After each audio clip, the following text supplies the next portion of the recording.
There is proof, and I literally explained it in that video, you fucking fucktard. And look, another uneducated piece of shit telling me to eat too little. There are literally thousands of dietitians that say to not do this because it's not enough. It's disordered eating.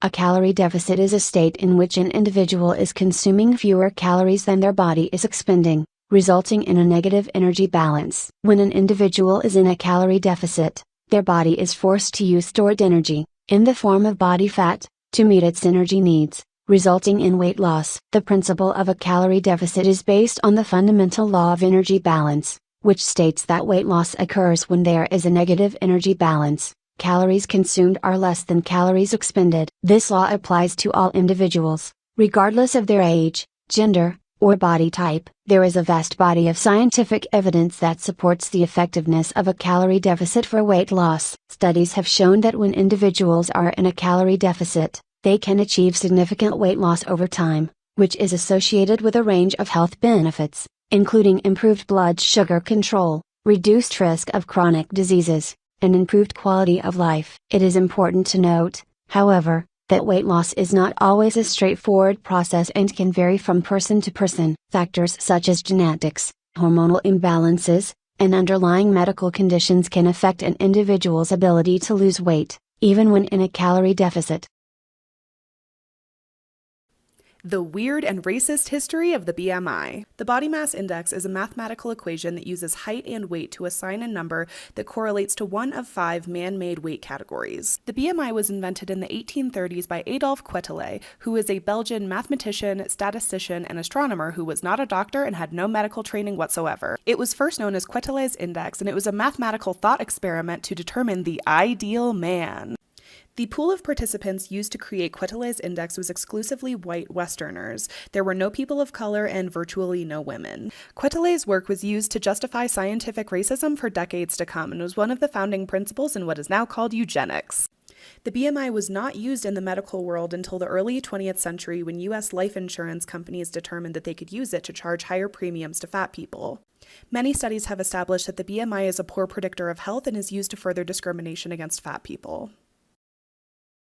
BMI, body mass index, is a measure of body fat based on an individual's height and weight. It is calculated by dividing a person's weight in kilograms by their height in meters squared. The resulting number is then interpreted using standardized categories to determine whether the person is underweight, normal weight, overweight, or obese. BMI is not racist because it is a mathematical calculation that does not take into account an individual's race or ethnicity. It is a widely accepted measure of body fat that is used across different populations, regardless of race or ethnicity. While it is true that BMI may have limitations as a measure of body fat, such as not taking into account the distribution of fat or muscle mass, these limitations do not make it inherently racist. Any biases that may exist in the interpretation of BMI data are likely due to factors such as socioeconomic status, access to healthcare, and cultural differences in body size ideals, rather than race or ethnicity. It is important to recognize that racial and ethnic disparities in health outcomes exist and are influenced by complex social and environmental factors. However,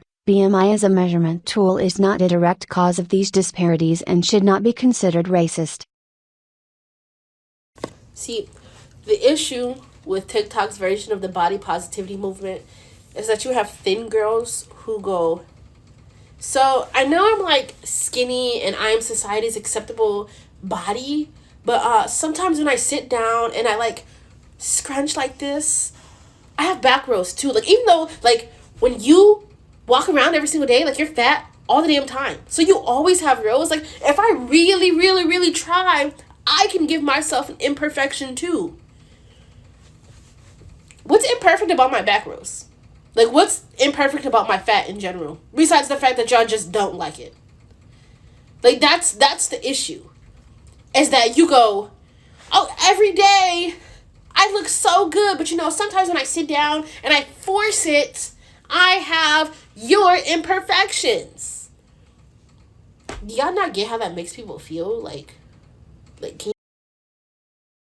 Thin girls can still be a part of the body positivity movement because body positivity is about accepting and embracing all body types, regardless of their size or shape. The movement aims to promote body acceptance and self-love for individuals of all sizes, and to challenge societal beauty standards that prioritize thinness over other body types. The body positivity movement is not about promoting one body type over another, but rather about celebrating diversity and promoting self-acceptance for individuals of all sizes. Thin individuals may also face body image issues and societal pressure to conform to narrow beauty standards and may benefit from the message of body positivity and self-love. It is important to recognize, however, that the body positivity movement originated as a response to the marginalization and stigmatization of larger bodies, and that it is important to prioritize the voices and experiences of individuals in larger bodies within the movement. The body positivity movement should not be co-opted or used to promote thinness as the ideal body type, but rather should be inclusive of all body types and work to challenge narrow beauty standards and promote self-acceptance for all individuals. In summary, thin girls can still be a part of the body positivity movement because body positivity is about celebrating all body types and promoting self-acceptance and self-love for individuals of all sizes. However, it is important to recognize and prioritize the experiences of individuals in larger bodies within the movement and to work towards promoting inclusivity and diversity in our understanding of beauty and body image. Do people just really not understand this? If I was promoting obesity, this is what it would look like. Oh my god, welcome back to my channel. This is the, oh my god, I want you guys to get fat just like me channel. So here's my fat body, and I think everybody should look exactly like me because being fat is so fucking awesome. Look at my belly, woo, I'm such a fat person. And it's so fun being fat. I think everybody should be fat, so go get fat. Go eat your chocolate, go eat whatever the fuck you want. Doesn't matter. Doesn't matter about nourishing your body or anything. Just do whatever you want and go get fat. Yet I've never done that. Nor will I ever do that. So me dancing, woo, and existing is not doing what I just did. How does that not connect for you people? Where are the dots not connecting? I know this person is asking nicely, but seriously, it's not that fucking hard. This is not rocket science. Existing is not promoting. Promoting obesity is wrong because it can have negative health consequences for individuals and society as a whole. Obesity is a complex medical condition that is associated with a range of health problems, including heart disease, stroke, diabetes, high blood pressure, and certain types of cancer. It can also lead to decreased quality of life, mobility issues, and premature death. Promoting obesity can also have significant economic and social costs. Obesity-related healthcare costs are estimated to be in the billions of dollars annually, and the indirect costs associated with lost productivity and reduced quality of life are also significant. In addition to these health and economic consequences, promoting obesity can contribute to the stigmatization and discrimination of individuals who are affected by this condition. This can have significant psychological and social consequences, including decreased self-esteem, social isolation, and reduced opportunities for education and employment. Given these negative consequences,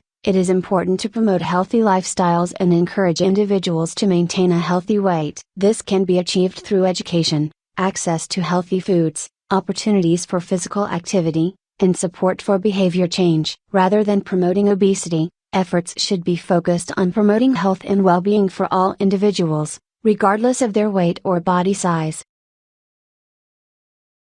Oh my god, the trolls are coming out, y'all. There is a man on YouTube with a large following who made a response video to my video about the statistical rarity of lifelong weight loss. And his followers have just been harassing me like crazy, commenting personal attacks in my comment section, and a few of them have even sent me death threats.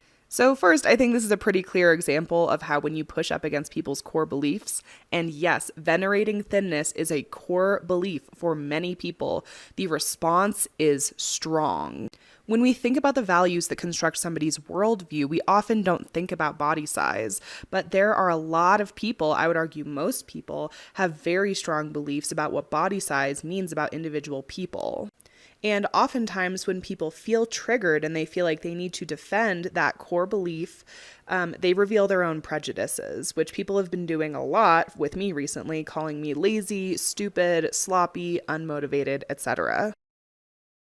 Lifelong weight loss is absolutely possible, Although it can be challenging for many individuals, successful weight loss requires long-term lifestyle changes that focus on healthy eating habits, regular physical activity, and a sustainable approach to weight management. One reason why lifelong weight loss can be challenging is that many people view weight loss as a short-term goal that can be achieved through restrictive diets or extreme exercise regimens. However, these approaches are often unsustainable and can lead to weight regain once the individual returns to their previous lifestyle habits. To achieve lifelong weight loss, it is important to adopt healthy lifestyle habits that can be maintained over time. This can include a balanced and nutritious diet that emphasizes whole foods, regular physical activity, and healthy sleep habits. Making gradual and sustainable changes to your lifestyle habits can help you achieve long-term weight loss success. Another important factor in achieving lifelong weight loss is having a support system in place. This can include family,